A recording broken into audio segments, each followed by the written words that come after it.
Les vagues du canal de la Manche se brisaient contre la coque du navire de recherche, Normandy Explorer, avec une violence qui annonçait l'approche de l'hiver. Le vent d'octobre sifflait à travers les cordages, portant avec lui l'odeur salée et métallique de la mer agitée. Sur le pont principal, le docteur Pierre Dubois observait les écrans de sonar avec cette intensité particulière qui le caractérisait depuis des années. Ses cheveux grisonnants, ébouriffés par les embruns, encadraient un visage marqué par les rides que creusent les années passées à scruter les profondeurs marines.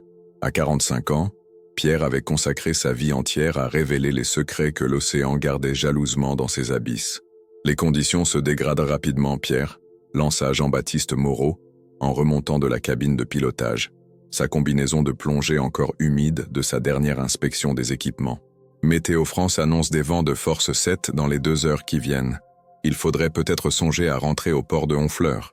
Jean-Baptiste, la cinquantaine robuste et le regard franc d'un homme qui avait passé sa vie entre mer et terre, connaissait Pierre depuis leurs études à l'école navale.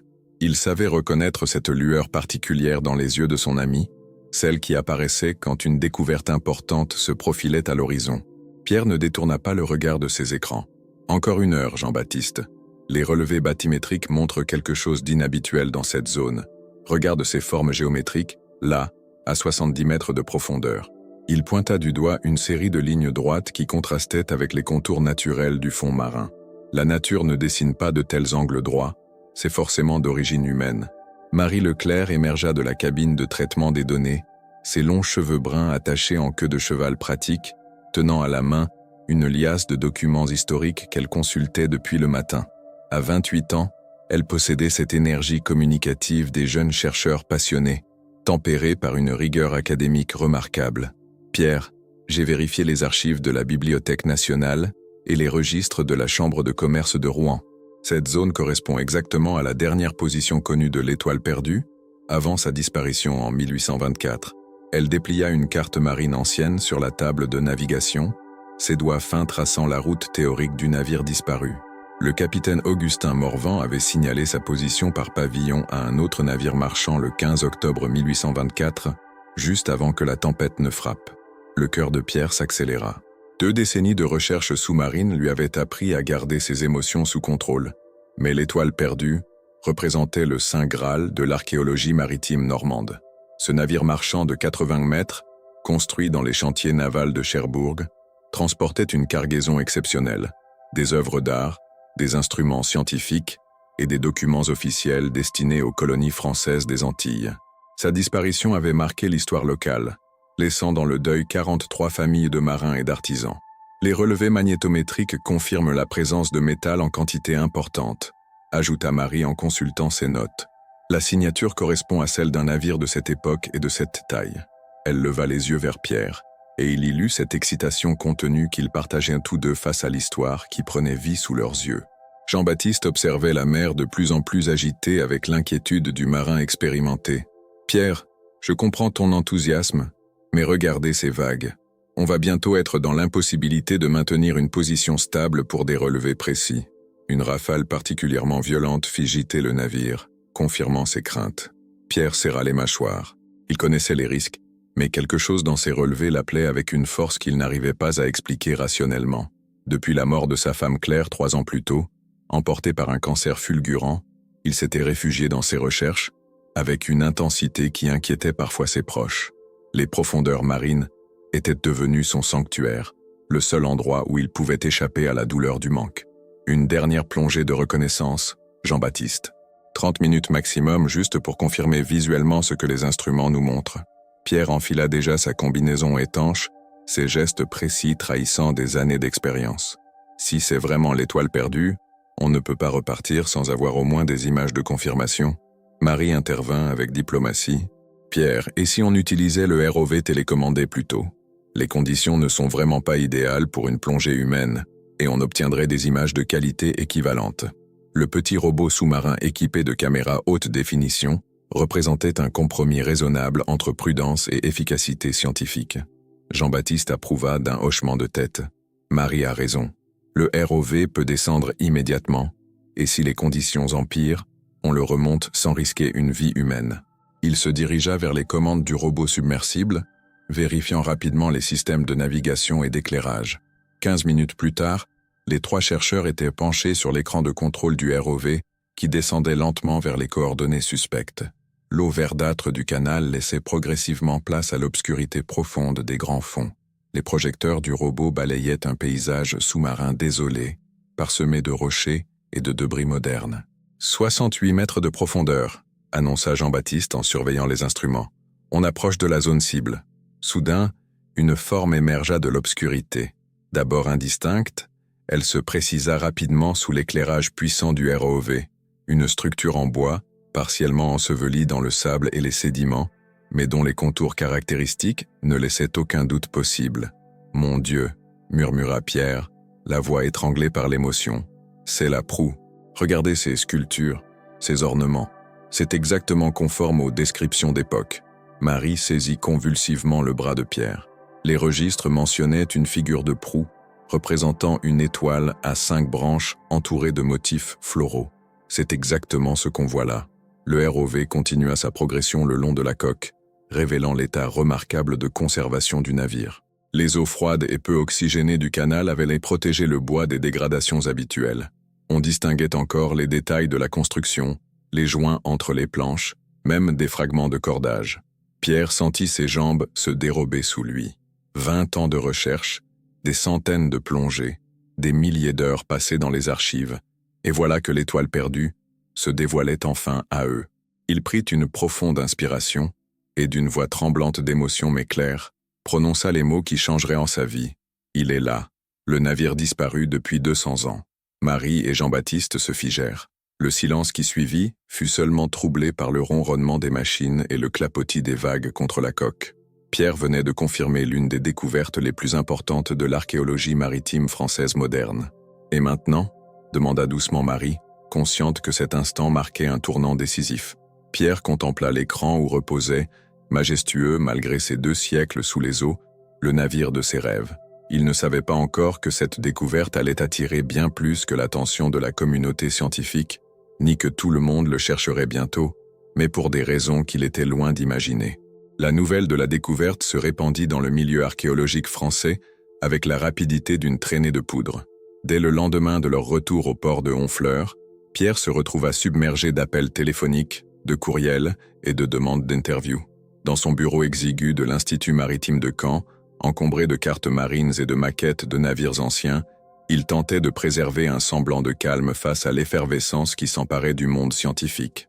La pluie d'automne tambourinait contre les fenêtres, créant une mélodie monotone qui contrastait avec le chaos médiatique qui l'entourait désormais. France Inter, Le Figaro, National Geographic, ils veulent tous une interview exclusive, annonça Marie en entrant dans le bureau, les bras chargés de messages téléphoniques.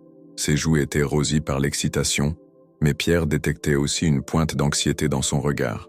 Le directeur de l'Institut souhaite te voir dans 1 heure. Il paraît qu'il y a déjà des répercussions au niveau ministériel. Pierre leva la tête de ses notes de plongée, révélant des traits tirés par une nuit blanche passée à rédiger son rapport préliminaire. Tant mieux pour la reconnaissance scientifique, mais j'espère que cela ne va pas compliquer les procédures administratives. Tu sais comme moi que les découvertes de cette importance attirent toutes sortes de convoitises. Il se massa les tempes, sentant poindre une migraine familière. Depuis la mort de Claire, les moments de stress intense réveillaient en lui une vulnérabilité qu'il préférait garder secrète. Jean-Baptiste apparut sur le seuil, tenant 2 cafés fumants et affichant cette expression pragmatique qui le caractérisait dans les situations complexes. « J'arrive du port. Il y a déjà 3 bateaux de presse qui rôdent dans la zone de la découverte. Et ce matin, j'ai croisé un type en costume-cravate qui posait des questions bizarres aux pêcheurs locaux sur nos activités récentes. Il tendit un café à Pierre et s'installa dans l'unique fauteuil libre du bureau. À mon avis, on va avoir de la visite très bientôt. » Comme pour confirmer ses paroles, la secrétaire de l'Institut frappa à la porte et annonça d'une voix légèrement essoufflée « Docteur Dubois, il y a une dame qui insiste pour vous voir. Elle dit représenter un consortium d'investisseurs et affirme que c'est urgent. Elle attend dans le hall principal. » Pierre échangea un regard entendu avec ses 2 collaborateurs. « Fais-la monter, s'il te plaît. » Autant en finir rapidement avec ce genre de sollicitation. Quelques minutes plus tard, Elisabeth Fontaine franchit le seuil du bureau avec l'assurance d'une femme habituée à obtenir ce qu'elle désire. Grande, élégante, la cinquantaine assumée avec classe, elle portait un tailleur sombre parfaitement ajusté et des bijoux discrets mais coûteux. Ses cheveux châtains, coupés au carré, encadraient un visage aux traits fins mais déterminés. Son regard bleu acier balaya rapidement la pièce, évaluant d'un coup d'œil la modestie des lieux et la personnalité de ses interlocuteurs. Docteur Dubois, permettez-moi de me présenter, Elisabeth Fontaine, directrice générale d'Oceanic Ventures. Elle tendit une main manucurée avec précision, accompagnée d'un sourire calculé. J'ai pris le premier vol de Paris ce matin en apprenant votre extraordinaire découverte. Mes associés et moi-même souhaiterions vous proposer un partenariat qui pourrait transformer cette trouvaille en projet de dimension internationale. Pierre serra la main tendue avec une certaine méfiance. Madame Fontaine, je vous remercie de votre intérêt, mais je dois vous préciser que nous n'en sommes qu'au tout premier stade de l'évaluation scientifique. Il est beaucoup trop tôt pour envisager quelque partenariat commercial que ce soit. Elisabeth s'assit sans y être invitée, croisant élégamment les jambes et posant son sac de cuir italien sur le bureau encombré. Justement, docteur Dubois, c'est précisément le bon moment pour anticiper les besoins futurs. Permettez-moi d'être direct. Vos moyens actuels vous permettent-ils réellement d'exploiter cette découverte à la hauteur de son importance historique?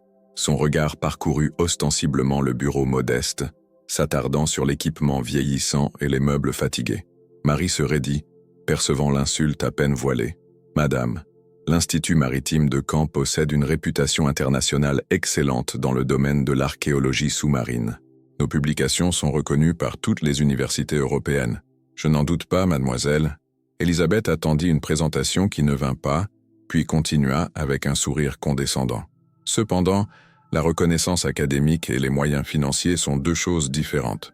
Mon consortium peut mobiliser immédiatement 2 millions d'euros pour financer des campagnes de fouilles approfondies, l'acquisition d'équipements de pointe et la mise en place d'une logistique de conservation exceptionnelle. Le chiffre fit l'effet d'une bombe dans la petite pièce. Pierre savait que le budget annuel de son département n'excédait pas 150 000 euros et qu'une partie importante était consacrée aux frais de fonctionnement. 2 millions représentaient une décennie de recherche dans les conditions actuelles. Jean-Baptiste, toujours direct, posa la question qui brûlait les lèvres de tous. Et en échange, vous demanderiez quoi exactement? Elisabeth sortit de son sac une tablette numérique et fit défiler plusieurs documents. Nos juristes ont préparé une proposition de contrat. En substance, nous financerions intégralement les opérations de récupération et de restauration en échange de droits exclusifs sur l'exploitation muséographique et touristique du site et des artefacts. Elle fit pivoter l'écran vers Pierre. Voyez par vous-même. Reconstitution virtuelle du navire, exposition itinérante internationale, documentaire, produits dérivés. Le potentiel économique est considérable. Pierre parcourut rapidement les termes du contrat et son visage s'assombrit progressivement. Madame Fontaine, ce que vous proposez revient à transformer l'étoile perdue en attraction commerciale. Les artefacts historiques ne sont pas des marchandises à exploiter pour le divertissement des masses. Docteur Dubois, avec tout le respect que je vous dois, votre vision est quelque peu idéaliste. Elisabeth referma sa tablette d'un geste sec. Sans financement privé, combien d'années vous faudra-t-il pour mener à bien cette fouille? Combien d'artefacts se dégraderont entre-temps? Combien de connaissances historiques resteront enfouies faute de moyens? Marie intervint avec fermeté. L'archéologie maritime exige du temps et de la minutie. On ne peut pas appliquer une logique de rentabilité immédiate à des recherches scientifiques de cette importance. Mademoiselle, la réalité économique rattrape toujours les bonnes intentions. Si vous refusez notre offre, d'autres la saisiront. Et croyez-moi, ils seront peut-être moins respectueux de vos scrupules académiques. Elisabeth se leva, lissant sa jupe avec des gestes précis. Je vous laisse ma carte. Réfléchissez-y sérieusement. Cette opportunité ne se représentera pas. Après son départ, un silence pesant s'installa dans le bureau. Pierre fixait la carte de visite d'Elisabeth, conscient que cette femme venait de mettre le doigt sur la faiblesse principale de sa position, le manque de moyens financiers. Il repensa aux années de frustration face au budget réduit, aux équipements défaillants, aux projets abandonnés faute de financement. Elle n'a pas tort sur un point, murmura-t-il finalement. Avec nos moyens actuels, il nous faudra des années pour exploiter correctement cette découverte. Et d'ici là, l'étoile perdue ne bougera pas du fond de l'eau, coupa Jean-Baptiste. Elle a attendu 200 ans. Elle peut bien attendre encore quelques années de plus. L'important, c'est de faire les choses correctement. Marie s'approcha de Pierre, posant doucement une main sur son épaule. Pierre, je sais que les contraintes financières sont frustrantes, mais cette découverte t'appartient scientifiquement. Tu ne peux pas laisser des intérêts commerciaux déterminer la manière dont elle sera exploitée. Pierre sentit la chaleur de cette main amicale et réalisa combien le soutien de ses collaborateurs lui était précieux. Depuis la mort de Claire, il avait tendance à s'isoler dans ses décisions, oubliant que la science était avant tout une aventure collective. Son téléphone sonna, interrompant ses réflexions. La voix du directeur de l'Institut résonna dans le combiné. « Pierre, il faut qu'on parle immédiatement. J'ai le ministère de la Culture au téléphone et il semblerait que votre découverte ait des implications légales plus complexes que prévu. Montez dans mon bureau, s'il vous plaît. » En raccrochant, Pierre comprit que les choses ne faisaient que commencer. La découverte de l'étoile perdue venait de dépasser le cadre purement scientifique pour entrer dans un univers où se mélangeaient enjeux politiques, financiers et juridiques. Et quelque part, il sentait qu'il était en train de perdre le contrôle de sa propre découverte. Le bureau du directeur de l'Institut, Maurice Delacroix, contrastait fortement avec l'espace exigu de Pierre. Spacieux, lumineux, décoré de portraits d'anciens directeurs et de récompenses académiques, il respirait l'autorité institutionnelle. Mais ce matin-là, l'atmosphère était électrique. Maurice, homme de 60 ans aux tempes argentées et au regard habituellement bienveillant, arpentait nerveusement la pièce en consultant alternativement son téléphone et une pile de documents officiels. Sa cravate était légèrement de travers, détail qui trahissait un stress inhabituel chez cet homme d'ordinaire impeccablement composé. « Pierre, asseyez-vous. Nous avons un problème majeur. » Maurice désigna le fauteuil face à son bureau massif en chêne. « J'ai reçu pas moins de 6 appels ce matin. Le ministère de la Culture, celui des Affaires maritimes, la préfecture, et même, il marqua une pause dramatique, l'Élysée. Votre découverte a des ramifications que nous n'avions pas anticipées. » Pierre s'installa dans le fauteuil, sentant son estomac se nouer. « Que voulez-vous dire exactement, Maurice ? Il s'agit d'une découverte archéologique parfaitement légale dans les eaux territoriales françaises. » Maurice ouvrit un dossier et en sortit plusieurs documents administratifs aux en-têtes officielles. « Détrompez-vous. J'ai ici un rapport de la direction des affaires juridiques du ministère qui soulève des questions de propriété complexes. Apparemment, l'étoile perdue transportait une cargaison qui n'appartenait pas seulement à des négociants français. Il ajusta ses lunettes de lecture. Il y avait à bord des œuvres d'art commandées par des collectionneurs britanniques, des instruments scientifiques allemands et même des documents diplomatiques destinés aux colonies espagnoles. En quoi cela nous concerne-t-il aujourd'hui ? Ces pays peuvent difficilement revendiquer des biens perdus il y a 200 ans. C'est là que vous vous trompez. Maurice lui tendit un document officiel marqué du sceau du ministère des Affaires étrangères. Le droit maritime international a considérablement évolué ces dernières décennies. Plusieurs pays européens ont signé des accords de coopération pour la restitution d'objets culturels perdus en mer. De plus, il hésita, visiblement embarrassé. Il semblerait qu'il y ait des descendants directs des propriétaires de la cargaison qui sont encore vivants. Pierre parcourut rapidement le document, ses yeux s'écarquillant à mesure qu'il en saisissait les implications. « Vous êtes en train de me dire que notre découverte pourrait être contestée judiciairement ? Pire encore, Maurice se rassit lourdement dans son fauteuil directorial. J'ai reçu il y a 1 heure la visite d'un avocat parisien, Maître Rousseau, qui représente un groupe de familles normandes. Apparemment, ces familles descendent directement des marins et artisans qui ont péri dans le naufrage. Elles revendiquent des droits moraux sur l'épave et s'opposent à toute exploitation commerciale. Le téléphone de Maurice sonna, l'interrompant. Il décrocha avec un soupir résigné. Institut maritime de Caen, Maurice Delacroix à l'appareil. Son visage se crispa progressivement pendant la conversation. « Oui, je comprends. Non, nous n'avons signé aucun accord. Très bien, nous les attendons. » Il raccrocha et se tourna vers Pierre avec une expression grave. C'était la mairie de Honfleur. Une délégation de ses familles descendantes arrive cet après-midi. Elle souhaite rencontrer l'équipe qui a découvert l'épave. Pierre sentit le poids de la responsabilité s'abattre sur ses épaules comme une chape de plomb. Sa découverte scientifique se transformait en casse-tête juridique et émotionnel. « Maurice, j'ai besoin de comprendre exactement à qui nous avons affaire. Ces familles, que veulent-elles concrètement ? D'après l'avocat, elles exigent que l'étoile perdue soit traitée comme un cimetière marin, avec tout le respect dû aux défunts. Elles s'opposent catégoriquement à toute récupération d'objets personnels et à toute exploitation médiatique du naufrage. » Maurice consulta ses notes. La porte-parole du groupe est une certaine Marguerite Le Breton, arrière-petite-fille du second du navire. Elle enseigne l'histoire locale à Honfleur et jouit d'une influence considérable dans la région. L'après-midi même, Pierre se retrouva dans la salle de conférence de l'Institut face à une délégation de 8 personnes d'âge variés, tous portant cette gravité particulière de ceux qui viennent défendre la mémoire de leurs ancêtres. Marie et Jean-Baptiste l'accompagnaient, formant un trio qui paraissait soudain bien fragile face à la détermination collective de leurs interlocuteurs. Marguerite Le Breton, femme de 65 ans au regard perçant et aux cheveux blancs soigneusement coiffés, prit la parole d'une voix claire et assurée. « Docteur Dubois, nous ne contestons pas l'importance scientifique de votre découverte, ni votre droit de l'étudier.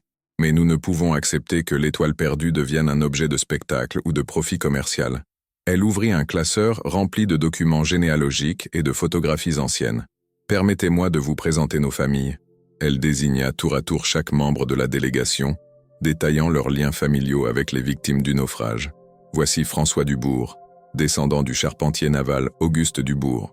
Là, Catherine Morvan, arrière-petite-nièce du capitaine Augustin Morvan, et Michel Lecoeur, dont l'ancêtre était le plus jeune membre de l'équipage, un mousse de 14 ans.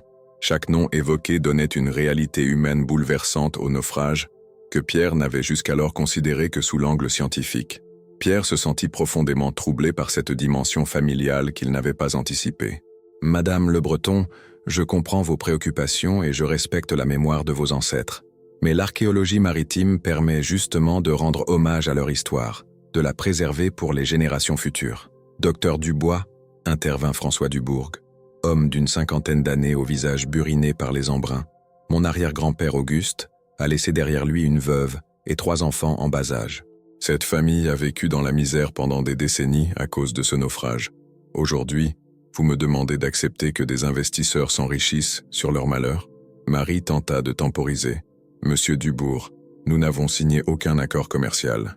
Notre seul objectif est l'étude scientifique de l'épave. » Catherine Morvan, enseignante retraitée au regard doux mais déterminé, prit le relais. « Mademoiselle, nous avons appris qu'une société parisienne vous avait déjà approché avec une offre de financement. Oceanic Ventures, je crois. » Elle sortit une coupure de presse locale. Leurs représentants ont été vus interrogeant les pêcheurs de Honfleur sur l'emplacement exact de votre découverte. Pierre échangea un regard inquiet avec Jean-Baptiste. Elisabeth Fontaine n'avait pas perdu de temps et menait visiblement sa propre enquête parallèle. « Madame Morvan, nous n'avons pris aucun engagement envers cette société. Leur proposition a été poliment déclinée. Pourtant, reprit Marguerite Le Breton en consultant un document officiel, nous avons appris que les autorités maritimes avaient reçu une demande de permis d'exploration commerciale pour cette zone, déposée par, devinez qui? Oceanic Ventures. Le sang de Pierre ne fit qu'un tour. C'est impossible. Ils ne peuvent pas déposer une demande sans notre accord. Michel Lecoeur, homme trapu aux mains calleuses d'artisan, se pencha vers la table. Docteur Dubois, vous découvrez ce que nous savons déjà.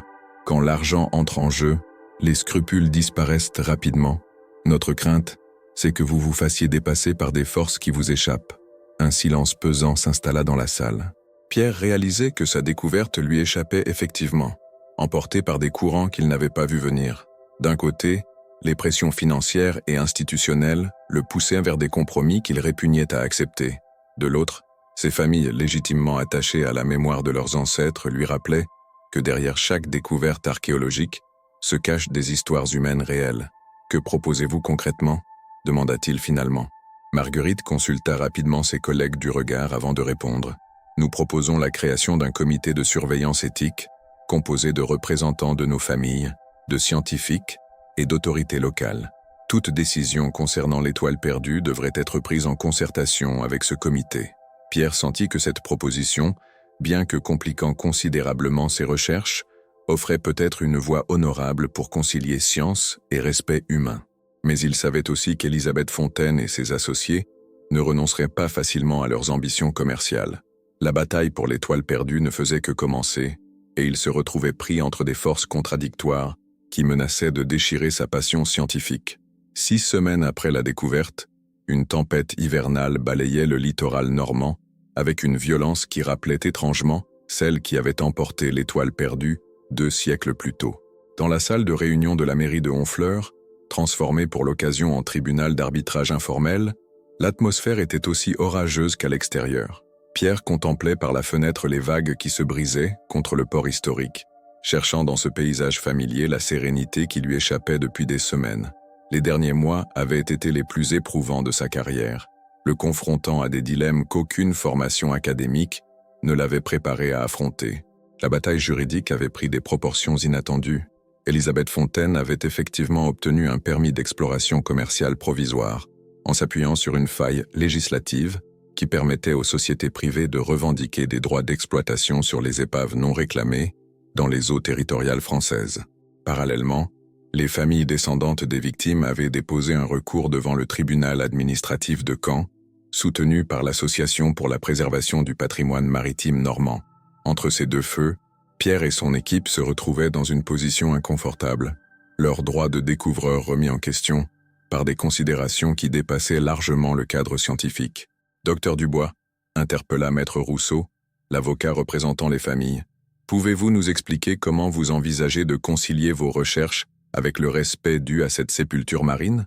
L'homme, quinquagénaire au regard perçant derrière ses lunettes cerclées, maîtrisait parfaitement l'art de poser des questions qui mettaient en évidence les contradictions de ses interlocuteurs. Pierre se leva lentement, sentant le poids des regards convergents vers lui. Autour de la grande table ovale étaient réunis tous les protagonistes de ce conflit complexe. Marguerite Le Breton et sa délégation familiale, Elisabeth Fontaine accompagnée de son équipe juridique, le sous-préfet représentant l'État, le maire de Honfleur et plusieurs experts en droit maritime. Marie et Jean-Baptiste l'encadraient, leur visage reflétant la tension qui l'habitait. Maître Rousseau, mes collègues et moi-même avons consacré ces dernières semaines à développer un protocole de recherche qui honore à la fois la rigueur scientifique et le respect humain. Pierre ouvrit le dossier qu'il avait préparé avec un soin méticuleux. Nous proposons une approche non invasive dans un premier temps, utilisant uniquement des techniques d'imagerie sous-marine et de relevé topographique. Aucun objet personnel ne sera remonté sans l'accord explicite du comité de surveillance que vous avez suggéré. Elisabeth Fontaine ne put retenir un sourire ironique. Docteur Dubois, votre approche est louable sur le plan moral, mais elle condamne cette découverte à rester lettre morte. Sans financement adéquat, sans exploitation raisonnée des artefacts, l'étoile perdue retournera à l'oubli dans quelques années. Elle se tourna vers l'Assemblée avec l'assurance d'une femme d'affaires habituée à négocier. Mon consortium propose un compromis. Nous finançons intégralement les recherches, selon vos protocoles éthiques, en échange de droits limités sur la valorisation culturelle des découvertes. Marguerite Le Breton se redressa avec dignité. Madame Fontaine, vous persistez à considérer nos ancêtres comme des actifs commerciaux. Ce que vous appelez valorisation culturelle n'est qu'un euphémisme pour désigner l'exploitation touristique d'une tragédie humaine. Le débat semblait s'enliser dans des positions irréconciliables quand une voix inattendue s'éleva depuis le fond de la salle. Permettez-moi d'intervenir. Un homme âgé, appuyé sur une canne et vêtu d'un ciré traditionnel de marin, s'avança vers la table. Son visage buriné par les embruns et ses yeux d'un bleu délavé témoignaient d'une vie entière passée en mer. Je suis Émile Martel, 92 ans, pêcheur retraité de Honfleur. Mon arrière-grand-père était contemporain du naufrage de l'Étoile perdue. L'Assemblée se tut, saisie par la solennité du moment. Émile Martel représentait la mémoire vivante de la région, ces témoins privilégiés qui portent en eux l'écho des générations passées. Mes amis, continua le vieil homme d'une voix chevrotante mais ferme, j'ai entendu vos disputes depuis le début, et je vois bien que chacun tire la couverture à lui. Mais permettez à un vieux loup de mer de vous rappeler quelque chose d'important. Il posa sa canne contre la table et sortit de sa poche un carnet de cuir usé par le temps. Voici le journal de mon arrière-grand-père, Henri Martel. Il était présent le jour où les familles ont appris la disparition de l'Étoile perdue. Il ouvrit le carnet à une page marquée d'un signet et lut d'une voix émue. 15 novembre 1824. Aujourd'hui, nous avons perdu 43 frères de mer. Leurs femmes pleurent, leurs enfants ont faim et nos cœurs sont lourds. Mais Capitaine Morvan et ses hommes ne sont pas morts pour l'oubli. Ils sont morts en servant leur communauté, en portant notre commerce vers le monde. Si un jour la mer rend leur reste, que ce soit pour honorer leur mémoire et servir les générations à venir. Un silence recueilli accueillit cette lecture. Pierre sentit son émotion monter, percevant dans ces mots d'époque une sagesse qui transcendait les querelles contemporaines. Émile referma le carnet et regarda tour à tour chaque protagoniste. Docteur Dubois, votre découverte est un cadeau que la mer nous fait après 2 siècles d'attente.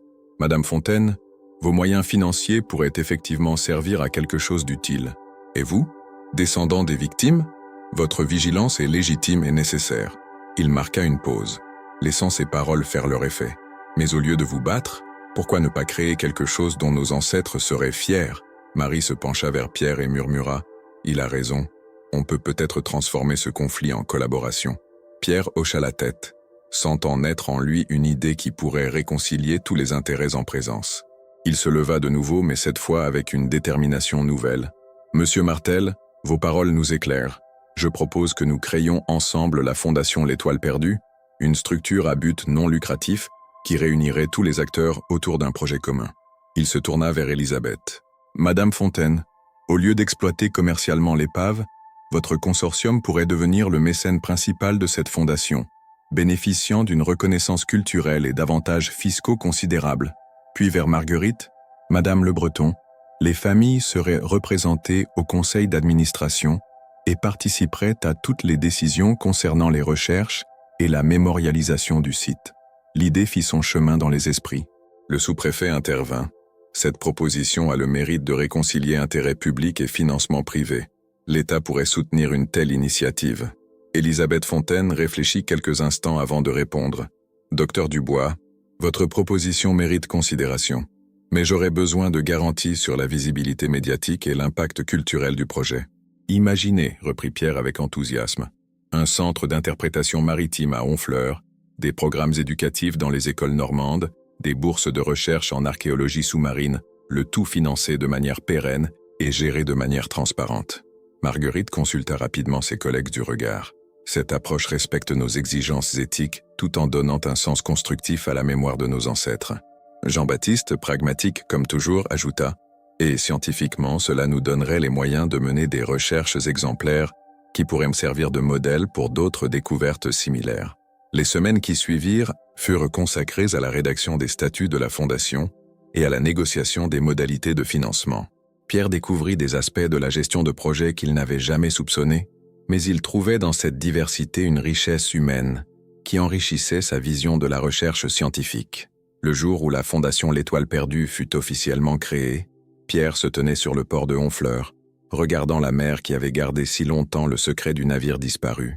Marie s'approcha de lui, et pour la première fois depuis des mois, il la vit sourire sans arrière-pensée. « Tu sais, Pierre, je crois que nous avons découvert plus que l'étoile perdue. Nous avons découvert qu'une passion partagée peut surmonter tous les conflits. » Pierre acquiesça, sentant qu'effectivement, cette aventure l'avait transformé. Il avait appris à sortir de son isolement professionnel, à accepter que la science ne pouvait progresser qu'en dialogue avec la société, et surtout, que les plus belles découvertes étaient celles qui rassemblent plutôt que celles qui divisent. L'étoile perdue avait retrouvé sa lumière, non pas dans les abysses où elle reposait, mais dans les cœurs de tous ceux qui avaient choisi de lui donner un nouveau souffle de vie.